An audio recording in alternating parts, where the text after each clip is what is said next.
कुछ दे दिया फिर भी पशु हिट में नहीं आ रहा है, क्या करें। बहुत इस तरह जो पशुपालक उनके कमेंट्स आते हैं कि सर हम हमारे पशुओं को जो गाय या भैंस है उन्हें हमने सब कुछ खिला दिया है, यानी सब कुछ दे दिया है, कुछ इस तरह की हमने टेबलेट भी दे दी, घरेलू नुस्खा भी हमने दे दिया है, फिर भी हमारा पशु है हीट में नहीं आ रहा है। रही बात अब वेदर है, यदि आप इस वेदर में यदि आप अपने पशु को हीट में लाएं तो बहुत अच्छी बात है। बाद में यदि बहुत ज़्यादा गर्मी पड़ने लग गई तो उस स्थिति में आपका पशु हीट में भी नहीं आएगा, हीट में आ भी गया तो आपका पशु कंसीव भी नहीं हो पाएगा। तो इस तरह की आप क्या देना चाहिए आप अपने पशु को, यदि आपने सब कुछ कर लिया है, दे दिया है, तो आज की वीडियो के अंदर मैं आपको शॉर्ट में बताऊंगा। तो इस चैनल पर अभी नए आए या पहली बार जुड़े हैं तो पहली बार चैनल को जरूर सब्सक्राइब कर लें, साथ में बेल आइकन ऑल वाला ऑप्शन दबाएं। आपको पता है कि यहाँ पर शॉर्ट में सही जानकारी के साथ वीडियो जाती है, आते आप वीडियो को जरूर लाइक किया करें और दोस्तों के साथ इस चैनल की वीडियो जरूर शेयर किया करें ताकि उन्हें भी प्रॉपर नॉलेज इस चैनल के माध्यम से मिले।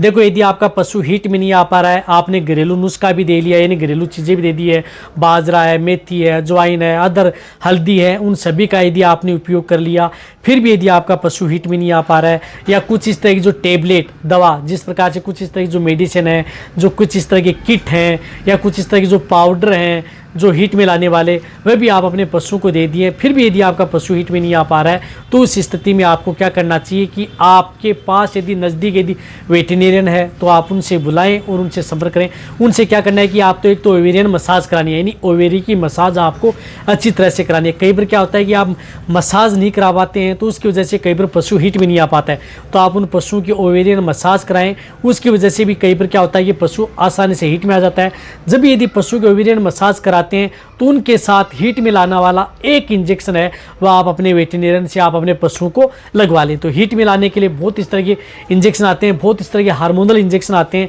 वह इंजेक्शन भी उन पशुओं को आपको साथ में लगवा लेना चाहिए। जिस तरह से क्लोप्रोस्टिनोल साल्ट का इंजेक्शन आता है, उस इंजेक्शन का उपयोग, यानी क्लोप्रोस्टिनोल किसी भी अच्छे ब्रांड का हो, कोई भी कंपनी का हो, लेकिन उसके अंदर साल्ट होना चाहिए क्लोप्रोस्टिनोल, वह इंजेक्शन आप उन पशुओं को 2 ml,